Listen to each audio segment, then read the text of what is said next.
Bueno, hasta ahí hemos terminado patología tiroidea. Estos dos temas son los dos temas que más vienen preguntas, por eso me he querido centrar en esto. Y el tercer tema que vamos a tocar en la sesión de ahora es el de nutrición, obesidad y dislipidemias, que también han venido preguntas en relación a esta patología en los últimos exámenes. Mujer con talla de 1,60 y de peso 100.3 kilos. Su diagnóstico es obesidad. Pues aquí básicamente, chicos, no hay mayor ciencia que hacer. Cuando ustedes quieren hacer diagnóstico de sobrepeso y obesidad, hasta el momento se sigue utilizando como marcador para hacer la clasificación el índice de masa corporal. El índice de masa corporal, acuérdense que relaciona el peso en kilos entre la talla en metros al cuadrado. Entonces ustedes hacen su cálculo y eso les va a dar un valor. Y ese valor va a permitir clasificar a una persona en los distintos grados, ¿no? Si una persona tiene un índice de masa corporal menor de 18.5, yo digo que esa persona está delgada. Si una persona tiene entre 18.5 y 24.9, yo digo que está normal, está eutrófico. Si esa persona tiene entre 25 y 29.9, yo voy a decir que esa persona tiene sobrepeso. Si yo digo que tiene entre 30 y 34.9, diré obesidad grado 1. Si tiene entre 35 y 39.9, obesidad grado 2. Y si tiene mayor o igual a 40, obesidad grado 3. El índice de masa corporal es la mejor forma de evaluar la condición nutricional de una persona. No. De hecho, ahora hay mejores herramientas para poder valorar el estado nutricional de una paciente o de un paciente. Sin embargo, el índice de masa corporal sigue siendo una herramienta que podemos utilizar todavía. Entonces es importante que ustedes lo manejen y sepan la clasificación por índice de masa corporal. Entonces, si ustedes hacen un cálculo del peso de la paciente de 100 kilos con una talla de 1,60 m, les va a salir que esta paciente tiene un IMC, no lo puse acá, creo que sale IMC grado 2, no sé si lo podemos calcular ahí, pero me parece que sale IMC grado 2, ¿no? Y básicamente aquí lo que tienen que saber es la clasificación. Sí, le sale 39 el índice de masa corporal. Entonces 39 estaría en grado de obesidad grado 2, ¿no? Obesidad grado 2. Entonces, en el caso de obesidad, simplemente para el diagnóstico lo que hay que saber es la clasificación por el IMC. De hecho, no es el mejor marcador, pero bueno, lo seguimos utilizando, ¿no? En el caso del grado de obesidad 3, es lo que se conoce también como obesidad mórbida. Así que en algunos casos van a tener a veces que les ponen obesidad grado 3, obesidad obesidad mórbida, que es el mismo, son sinónimos, ¿no? Obesidad severa. Varón de 38 años con IMC de 38, ¿no? Si lo ubicamos en los grados, sería una obesidad de grado 2. Obeso desde los 17 años, que ha probado múltiples tratamientos sin éxito. Pierde peso y lo recupera con facilidad. Comienza a automedicarse con Orlistat, que es un inhibidor de absorción de grasas que utilizamos en el tratamiento para la obesidad. Consulta sobre qué otro tratamiento podría adicionar. ¿Cuál sería su recomendación? Entonces, en el tratamiento de obesidad, lo primero que tiene que saber el paciente es que es una enfermedad crónica. Eso quiere decir que no es que va a recibir tratamiento de 1 mes, 3 meses. No hay pastilla mágica, no hay tratamiento mágico que el paciente baje de peso y que ahí pueda hacer su vida nuevamente, comer lo que quiera, no hacer ejercicio y no recuperar peso. Entonces, lo primero que tienen que hacer entender el paciente es que una enfermedad crónica. Entonces, el paciente va a requerir un seguimiento y un acompañamiento por nosotros. No puede ser que en 3 meses ya el paciente y lo deja. No, tiene que seguir un tratamiento. ¿Cuáles son los pilares en el tratamiento? El primer pilar es dieta y ejercicio. La dieta, usualmente, es una dieta que es hipocalórica. ¿Por qué? Porque yo le voy a dar a mi paciente menos calorías de la que él necesita para poder hacerle disminuir peso. Voy a crearle un déficit calórico. Ojo que dieta hipocalórica no es lo mismo dejar de comer. Simplemente es acomodarle los nutrientes para que tenga un menor aporte de calorías, dándole nutrientes de calidad. Y en el caso del ejercicio, el ejercicio que permite al paciente bajar de peso, él es el ejercicio aeróbico, no les dijo cardiovascular. El cargar pesas, el hacer sentadillas, el hacer abdominales, son ejercicios localizados, que son ejercicios de resistencia. Esos ejercicios de resistencia permiten ganar masa muscular, conservar la masa muscular. Pero para bajar de peso yo tengo que hacer ejercicio aeróbico. Natación, correr, trotar, bicicleta, cardio, box, baile, esos son ejercicios aeróbicos. ¿Cuánto necesita? Por lo menos 150 minutos a la semana, dice la Organización Mundial de la Salud. Ese es el pilar para todos los pacientes.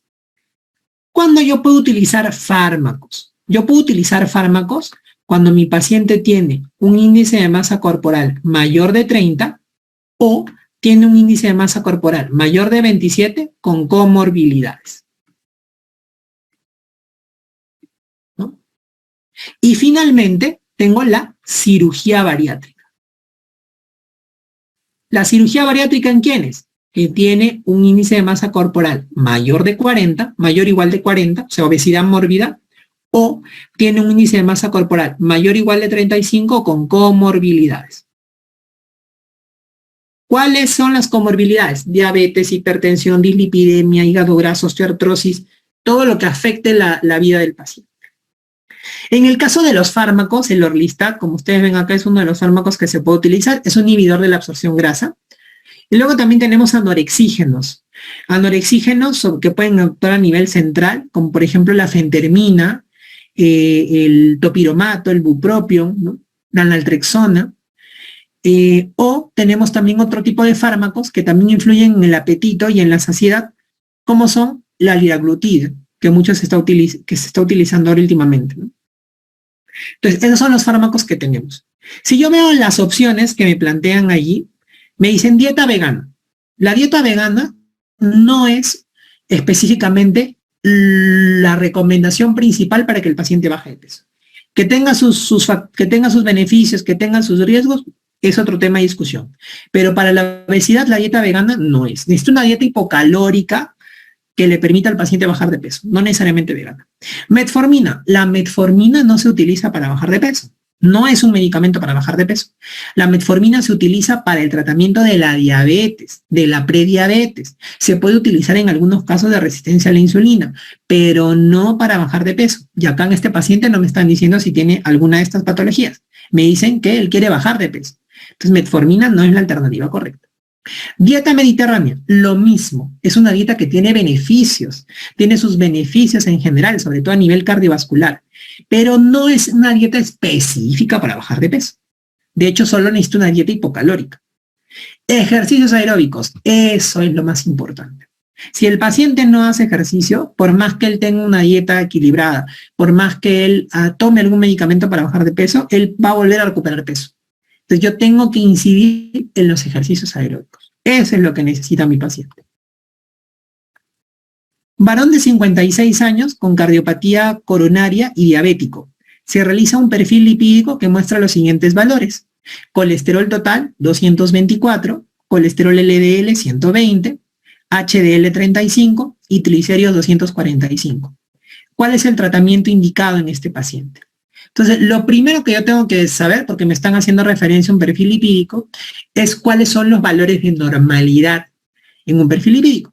Entonces, aquí lo voy a anotar. Valores normales. Caso de colesterol total. El colesterol total, el valor normal, es menos de 200 miligramos por decilitro.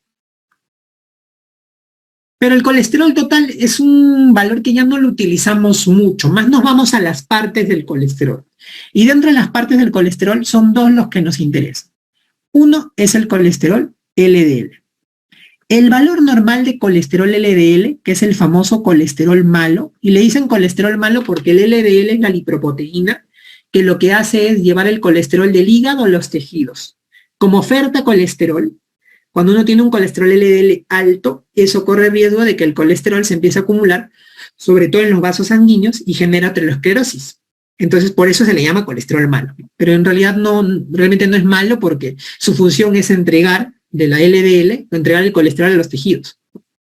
Entonces, el valor del colesterol LDL va a depender del riesgo cardiovascular que va a tener mi paciente. Si yo tengo un paciente que no tiene factores de riesgo cardiovascular, por ejemplo, así como ustedes, como yo, es delgado, no es hipertenso, no tiene diabetes, no fuma, entonces en ese paciente el valor normal de LDL menos de 130. También igual, miligramos por decilitro. Si mi paciente tiene factores de riesgo cardiovascular, ¿ya? Por ejemplo, mi paciente es hipertenso, es diabético, es obeso, fuma, entonces en esos casos debe ser menos de 100. Soy más exigente porque ya tiene factores de riesgo. Y si mi paciente ya tiene enfermedad cardiovascular manifiesta, o sea, mi paciente es infartado, ha tenido un ACV, tiene aterosclerosis en las arterias de los miembros inferiores, la enfermedad arterial periférica, debe ser menos de 70. Soy mucho más exigente. Esos son los valores normales, las metas que debería tener un paciente. Acuérdense, el LDL va a depender del paciente, no es igual para todos. En el caso del colesterol HDL, el colesterol HDL es el colesterol que nosotros llamamos como colesterol bueno, ¿no? Y le dicen bueno porque la función del HDL es recoger todo el colesterol que hay en los tejidos y llevarlo al hígado para depurarlo. Entonces, por eso le dicen colesterol bueno, ¿no? Entonces, ¿cuál es el valor normal? Como es bueno, debe ser un poco más alto. Entonces, en los varones, como mínimo, el colesterol bueno debe ser más de 40. Y en las mujeres, como mínimo, más de 50. No debería ser menos de esos valores. Ideal, más de 60 en todos. Factor de protección cardiovascular. Ideal. Y en el caso de los triglicéridos, debe ser menos de 150 miligramos por decilitro. Esos son los valores de normalidad. Entonces, si mi paciente está por encima de esos rangos, yo voy a tener alteraciones, ¿no? Por ejemplo, si el colesterol total y el colesterol LDL están por encima, yo diré hipercolesterolemia. Si los triglicéridos están por encima, hipertrigliceridemia. Si los dos están alterados o el paciente también tiene alteración del HDL, dislipidemia mixta o hiperlipidemia mixta, porque se están alterando dos valores, tanto colesterol como triglicéridos. ¿No? Entonces, si yo analizo el perfil de este paciente tiene colesterol total 224, está elevado, tiene el LDL en 120. Vean ustedes que es un paciente cardiópata, coronario y diabético. Ya ha tenido un problema coronario, es un paciente que ya ha tenido un problema de infarto, de angina. Entonces su LDL debe ser menos de 70. Entonces este paciente tiene el LDL alto, tiene el HDL bajo y tiene los triglicéridos altos, porque deben ser hasta 130. Entonces este paciente tiene una dislipidemia mixta.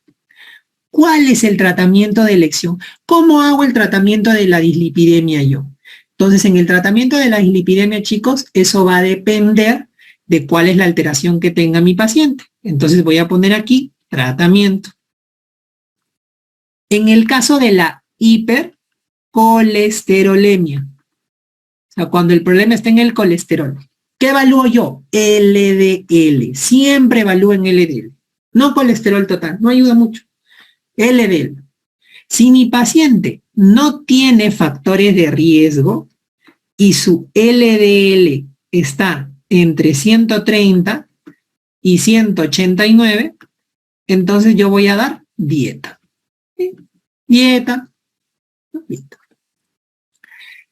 Si mi paciente no tiene factores de riesgo cardiovascular, pero su LDL es 190 o más, o sea, ya está muy alto, sí tengo que dar tratamiento farmacológico. ¿Cuál es la elección de tratamiento farmacológico en la hipercolesterolemia? Estatinas. Atorvastatina, simvastatina, son fármacos que inhiben la síntesis de colesterol. ¿Por qué, doctor? ¿Por qué le doy estatinas de frente? ¿Por qué no primero dieta y luego si no mejora esto? Porque tiene el colesterol LDL ya demasiado alto. Le tengo que dar estatinas. Si mi paciente tiene factores de riesgo cardiovascular, y el LDL lo tiene alto, es decir, más de 100, ¿no? 100 o más, estatinas de frente, porque ya tiene factores de riesgo cardiovascular. Y si mi paciente tiene enfermedad cardiovascular y tiene un LDL mayor o igual a 70, estatinas igual. En el caso del que tiene factores de riesgo, yo le doy estatinas como una prevención primaria, para que no se me infarte. No, yo le bajo el colesterol para que no se vaya a infartar. Y el que ya tuvo un infarto, le doy como prevención secundaria, para que no se me vuelva a infartar. Por eso, en ambos casos voy a utilizar estatinas, porque yo no le puedo decir, espérate, mejor dieta, ¿no? Y si se infarta, son de alto riesgo de infarto o de reinfarto. Entonces, en esos casos yo tengo que dar estatinas. Esto es más o menos a grosso modo, ¿eh? Porque las guías son mucho más complicadas, pero esto es para que ustedes entiendan. Entonces, eso es en el caso de la hipercolesterolemia. Y en el caso de la hipertrigliceridemia, ¿ya? Es mucho más sencillo la hipertrigliceridemia. ¿Por qué? Porque en la hipertrigliceridemia yo tengo, si los triglicéridos van de 150 hasta 499, puedo dar dieta. Pero si los triglicéridos son de 500 o más, tengo que dar fármacos, pastillas. ¿Cuáles son los fármacos de elección? Fibratos. ¿Cuál es el fibrato más conocido? El gemfibrocil. No es el único, pero es el más conocido. ¿Por qué, doctor, tengo que dar fibratos más de 500? Porque aumenta el riesgo de pancreatitis. La hipertrigliceridemia más de 500 aumenta el riesgo de pancreatitis. Por eso le tengo que dar tratamiento. Y menor, doctor, menor pueden dar dieta. Doctor, ¿qué pasa si los dos están alterados? Priorizo cuál está más alterado. ¿Por qué? Porque si tú das fármaco combinado, estatinas con fibratos, aumentas el riesgo de una complicación, un efecto adverso que son el compromiso muscular. Cuando uno utiliza estatinas con fibratos combinados, puede generar mialgias, puede generar miopatía y en el máximo rango, lo más severo, rhabdomiolisis, que es destrucción muscular. No todos los pacientes le da, obviamente, pero ustedes pueden tener ese riesgo si es que lo combinan. Sobre todo si combinan gemfibrocilo con estatinas. Hay otros fibratos, como por ejemplo el ciprofibrato, fenofibrato, que no producen tanto. Entonces, yo voy a priorizar. ¿Qué le voy a dar primero? ¿Para los triglicéridos o para el colesterol? Tip, así sencillo, chicos. Cuando ustedes le pongan casos, van a ver que les van a poner casos como el que ven arriba. Diabético, infartado, hipertenso, obeso, que va a tener probablemente la alteración de los dos. Pero van a ver que siempre los triglicéridos van a ser menos de 500 y el colesterol LDL va a estar por encima de su meta. Entonces, ahí siempre no hay pierde, chicos. Es estatina la respuesta. Porque yo no puedo dejar que ese paciente se me vuelva a infartar. Pero, doctor, los triglicéridos están más altos. Déjalo, los triglicéridos se pueden mejorar con dieta. Que deje los carbohidratos en exceso, que deje los azúcares, eso baja triglicéridos. Pero el colesterol tiene que tener su estatina como prevención secundaria, si no se me va a volver a infartar. Entonces, vean ustedes los casos clínicos, siempre les van a poner así, cardiópata, coronario, que fuma, que tiene diabetes, que tiene hipertensión, tiene hipercolesterolemia, fuera de metas el colesterol, tiene que recibir estatina. Siempre la estatina es la prioridad, porque si se me infarta, la canción. ¿Ya? En los triglicéridos, como le digo, es más manejable, ¿no? Salvo que estén más de 500.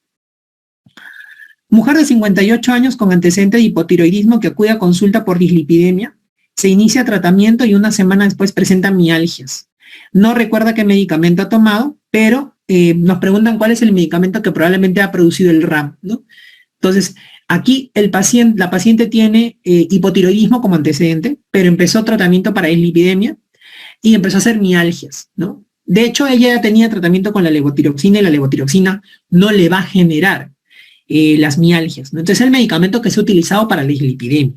Entonces, ¿cuál de estos medicamentos que se utilizan son los que han generado que la paciente tenga las mialgias? Precisamente son las estatinas. Las estatinas tienen este efecto adverso que les comentaba, ¿no? Y cuando se combinan con fibratos, más aún, ¿no? ¿Cómo saber qué tanto daño muscular hay o qué tanto compromiso muscular puede haber en un paciente como consecuencia de esto? Midiendo la CPK, la creatinfosfoquinasa, que es una enzima muscular propiamente del músculo, ¿no? Entonces eso me puede dar una idea de qué tanto daño ha habido, ¿no? Tanto compromiso muscular ha habido. Estudiante universitaria de 19 años que tiene antecedentes de padre y hermana con colesterol de 350 y 390. ¿Ven ustedes? 350 y 390. Colesterol volando porque debe ser menos de 200. Vean ustedes esta paciente. Tiene 19 años, es joven, pesa 50 y mide unos 50. O sea, su talla está normal. Tiene santomas tendinosos en talón de Aquiles y en manos. Santomas es acúmulo de colesterol. Acúmulo de colesterol en el talón de Aquiles y en las manos. Vean su perfil lipídico, colesterol 400, triglicéridos normales 140, menos 150, HDL 50, aceptable, LDL 322. Vean ustedes qué alteración, qué bárbara. Si yo analizo el perfil lipídico, triglicérido normal, HDL normal, colesterol volando en las nubes. Es una hipercolesterolemia. Pero ¿qué tipo de hipercolesterolemia es? Porque esta paciente no tiene cualquier hipercolesterolemia. Chicos, las dislipidemias suelen ser generalmente secundarias, la mayoría de ellas. ¿Secundarias a qué? Secundarias a la dieta, a la mala alimentación, al sedentarismo, a la obesidad, secundaria a la diabetes, algunas enfermedades como el hipotiroidismo. Esas suelen ser las más comunes. Las dislipidemias primarias son dislipidemias que se deben a defectos genéticos. Hay alteraciones genéticas que hacen que una paciente tenga esa alteración. Ya esas dislipidemias, esas hipercolesterolemias se le conocen como hipercolesterolemias familiares. Son de carácter genético, ¿no? Y este es el paciente robot de una hipercolesterolemia familiar. ¿Cómo me doy cuenta que es una hipercolesterolemia? Joven, antecedentes familiares, vean ustedes el hermano, la hermana, el papá, antecedentes familiares de hipercolesterolemia, ¿no? Que es una paciente que tiene signos de depósito de colesterol en tejidos, que son los famosos santomas, que ustedes han visto descritos ahí. Y que son pacientes que solamente son delgados, sin comorbilidades. Y muchos de ellos se infartan temprano, SB prematura, se infartan de joven. Cuando ustedes vean este caso, siempre piensen en una dislipidemia primaria. Y si ustedes se dan cuenta, lo que está alterado aquí es el colesterol, por eso es una hipercolesterolemia familiar. No puede ser hipertrigliceridemia porque los triglicéridos están normales. Hiperquilomicronemia, los kilomicrones se encargan de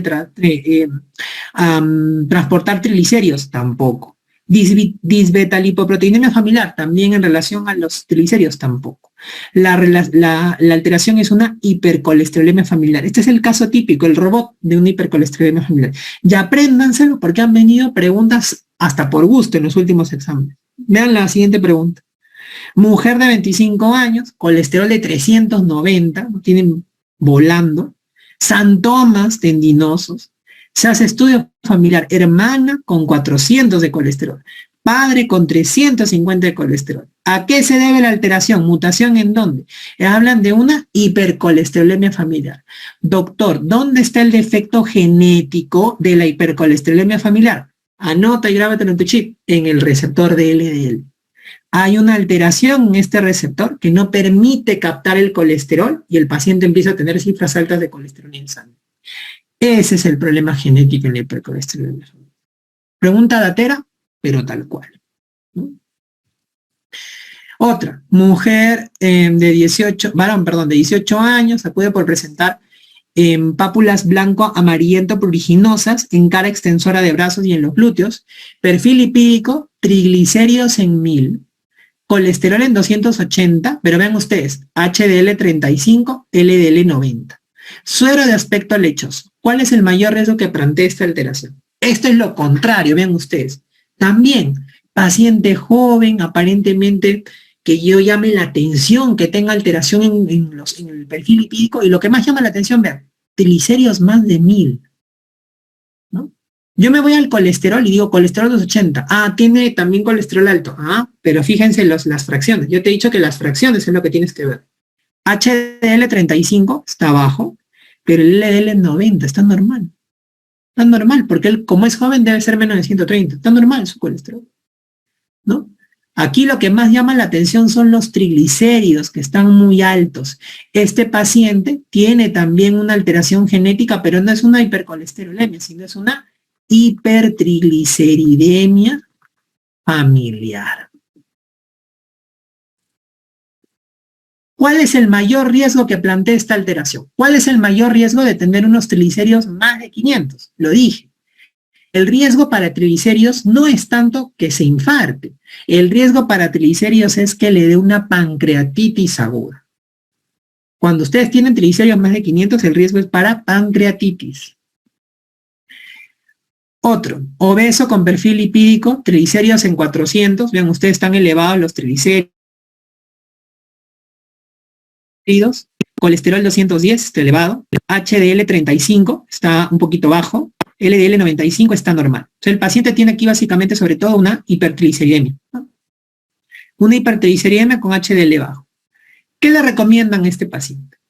Cuando ustedes tienen un paciente con hipertrigliceridemia, uno de los factores que ustedes tienen que tener en cuenta en la dieta es que el consumo de productos que tienen omega 3 pueden ayudar a controlar la hipertrigliceridemia. ¿Y dónde vamos a tener los omega 3? Los omega 3 sobre todo se van a encontrar en los pescados azules. Bonito, jurel, caballo. El omega 3 disminuye los niveles de triglicéridos y también ayuda a incrementar un poquito los niveles de HDL, pero sobre todo bajar los niveles de triglicéridos.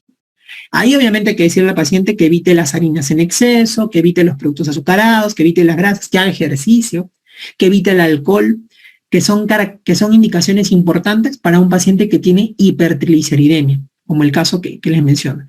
Pero acuérdense ustedes, importante los omega 3. Los omega 3 ácidos grasos esenciales se encuentran en los pescados azules y es básico en el tratamiento de la hipertrigliceridemia. Varón de 45 años que presenta cefalea y mareos, al examen físico tiene una PA de 160/90, está hipertenso este paciente, tiene un índice de masa corporal en 32 y tiene hallazgo de acantosis nigricans en el cuello. ¿Cuál es el diagnóstico más probable? Cuando ustedes tienen un paciente que tiene obesidad, sobre todo obesidad abdominal, hay que descartar que este paciente no tenga un síndrome metabólico. ¿Qué cosa es el síndrome metabólico? El síndrome metabólico es un conjunto de alteraciones cardiometabólicas que hacen que el paciente tenga mayor riesgo de tener diabetes y enfermedad cardiovascular, o sea, que se infarte, ¿no? El síndrome metabólico va a estar caracterizado, va a tener 5 básicamente componentes, ¿no?, que ustedes tienen que saber. Primero, obesidad abdominal. Luego vamos a tener alteraciones en los niveles de presión arterial, o sea, hipertensión. Luego, alteraciones en los niveles de la glucosa, que pueden ir desde el rango de prediabetes a diabetes manifiesta. 4, hipertrigliceridemia, o sea, incremento en los niveles de triglicéridos. Y 5, un colesterol HDL bajo, de acuerdo al sexo. Cuando ustedes tienen un paciente que tiene estas características, se habla de síndrome metabólico. Se dice que se necesitan por lo menos 3 de las 5 características para hablar de un síndrome metabólico.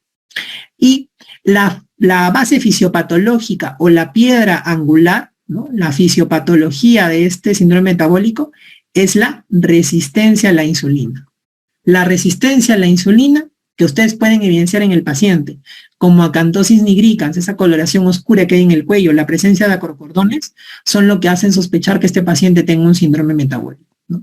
Si ustedes se dan cuenta aquí en este caso, este paciente tiene hipertensión, tiene obesidad y tiene esta famosa acantosis nigricans, ¿no? Si yo veo las características que tenemos aquí, voy a ver que lo más adecuado en este paciente es pensar en un síndrome metabólico. No puedo hablar de diabetes porque no tengo valores de glucosa. No puedo hablar de hipotiroidismo porque no tiene clínica, no tengo perfil tiroideo. No puedo hablar de Cushing porque no tengo los exámenes ni las características para pensar en Cushing, y tampoco de aldosteronismo primario porque tampoco tengo las evidencias clínicas y laboratoriales para pensar en ello. Entonces lo más probable es que este paciente tenga un síndrome metabólico. Niño de 2 años que en ambientes poco iluminados se choca con las cosas, siente molestia con la luz y en la evaluación presenta cerosis conjuntival y manchas de Vitor. ¿Qué deficiencia vitamínica se relaciona con estos hallazgos? Cuando ustedes tienen un paciente en el cual la manifestación está a nivel del ojo, a nivel oftalmológico, ustedes siempre piensen que la deficiencia de la vitamina va a ser la vitamina A. Vitamina A para ustedes tiene que ser igual a ojo. Vitamina A igual a ojos. Eso no se pueden olvidar. ¿Qué es lo que pasa con la vitamina A? La vitamina A es importante para la formación de la rodopsina, que es el pigmento necesario para que tengamos la visión nocturna. Y además es importante la vitamina A para el mantenimiento del epitelio, en este caso de la conjuntiva, de la córnea. Entonces, lo que van a ver ustedes son alteraciones a ese nivel principalmente, ¿no? ¿Qué es lo que vamos a tener con la vitamina A? Vamos a tener primero como primera característica la presencia de ceguera nocturna. Por eso es que le dicen aquí que el paciente se choca con las cosas, siente molestia con la luz, ¿no? Porque ahí está alteración, ceguera nocturna. Lo segundo que vamos a encontrar son unos acúmulos o unas lesiones blanquecinas en la conjuntiva que se conocen como manchas de Vitot, que son patognomónicas de la deficiencia de vitamina A, ¿no? Luego, lo tercero que vamos a poder encontrar es que hay una resequedad del ojito. A eso se conoce como la famosa cerosis, ¿no? Hay cerosis del ojito. Y esta cerosis puede llevar a que el paciente tenga incluso úlcera corneal o que tenga queratomalacia, que es el endurecimiento de la córnea, ¿no? Pues todo está a nivel del ojito. Cuando ustedes vean manifestaciones en el ojito por deficiencias vitamínicas, siempre relaciónenlo con la vitamina. ¿Y cuál es el signo patognomónico? Las manchas de Vitot. Esto es lo que a ustedes les hace, digamos, darse cuenta que están haciendo referencia a la deficiencia de vitamina A, ¿no? Preescolar de 3 años con familia en extrema pobreza, que hace 3 meses presenta fatiga, anorexia, náuseas, dolor abdominal, diarreas y calambres. Recibe tratamiento variado sin mejoría, antecedentes no recibió lactancia materna, tiene una dieta pobre en carnes y al examen está muy adelgazado, edematoso, pálido y presenta marcada disminución de los reflejos osteoteninosos profundos. ¿Qué déficit vitamínico es el más probable? Cuando ustedes tienen un paciente como este, que es un paciente que tiene una desnutrición claramente, es un paciente que está desnutrido, una de las vitaminas que siempre va a ser de las primeras que se va a alterar y va a haber deficiencia es la vitamina B1. Y la vitamina B1 no es otra que la famosa tiamina, ¿no? La vitamina B1, dentro de sus características, vamos a tener que da la deficiencia de vitamina B1 del famoso beriberi. El beriberi tiene 2 manifestaciones, un beriberi húmedo y un beriberi seco. El beriberi húmedo va a estar en relación a una afectación a nivel cardiológica, donde el paciente va a cursar básicamente con edemas e insuficiencia cardíaca, como tiene nuestro paciente, aquí que vemos que está edematoso. Que el beriberi seco hace referencia a las manifestaciones neurológicas, ¿no? Manifestaciones neurológicas, donde el paciente va a tener compromiso sobre todo a nivel periférico. Y dentro del nivel periférico, sobre todo, algo muy característico es la disminución marcada de los reflejos osteotendinosos profundos, como tiene nuestro paciente acá. Esta vitamina B1, como les digo, cuando hay desnutrición es de las que más frecuentemente se altera. Por eso, por la clínica que tiene este paciente al pensar en nutrición y al haber edemas, compromiso cardíaco y neurológico, entonces estamos sospechando que este paciente tenga, lo más probable, una deficiencia vitamínica con tiamina, que es la vitamina B1. La tiamina es la vitamina B1. De aquí otra vitamina que tienen que tener en consideración es la niacina, que es la vitamina B3. La niacina, que es la vitamina B3, da una enfermedad característica que es la pelagra. La pelagra se caracteriza por las famosas 3Ds, que son dermatitis, que da una dermatitis característica sobre todo en zonas fotoexpuestas, causa diarrea y causa demencia, ¿no? Esas son las 3 características de esta pelagra que lo tienen que tener en consideración. Y bueno, finalmente, alcohólico de 55 años, refiere epistaxis frecuentes, sangrado gingival y dolor en la cadera izquierda. Al examen está adelgazado, tiene piel con equimosis y petequias en miembros superiores, muslos y pies. Las gingivas tienen sangrado. El cuadro descrito con qué deficiencia se relaciona, ¿no? Muchos dicen, está sangrando, entonces debe ser deficiencia de vitamina K, pero no. Este cuadro clínico, chicos, hace referencia a la deficiencia de vitamina C. De hecho, este es el cuadro clínico característico o es el paciente robot característico del escorbuto. El escorbuto es el cuadro clínico que se produce por la deficiencia de vitamina C. La vitamina C es importante para la síntesis del colágeno. Y acuérdense que el colágeno es el que da soporte, sobre todo a los vasos sanguíneos y también a la dentina de los dientes, de la matriz ósea de los huesos. Entonces, ¿qué pasa con estos pacientes que tienen escorbuto? Son pacientes que tienen fragilidad capilar y esa fragilidad capilar se evidencia con la presencia, como ustedes ven, de sangrado gingival, sobre todo, epistaxis y las famosas equimosis y petequias que se presentan en el paciente, porque hay esa fragilidad capilar. Y además de eso pueden haber alteraciones óseas y en los dientes. Puede haber caída de dientes, pérdida de dientes o alteración ósea que en este caso en el paciente se manifiesta como un dolor en la cadera izquierda. La deficiencia de vitamina K es muy rara porque nuestras bacterias del colon fabrican vitamina A. Entonces, que haya deficiencia de vitamina A es raro. Deficiencia de vitamina K, perdón, es raro. Solamente en el neonato. Que en el neonato por eso se le pone su vitamina K de refuerzo al nacer. Entonces, el cuadro clínico característico en este caso es un escorbuto, ¿no? Ok, voy a ir respondiendo algunas de las preguntas que me han hecho por aquí.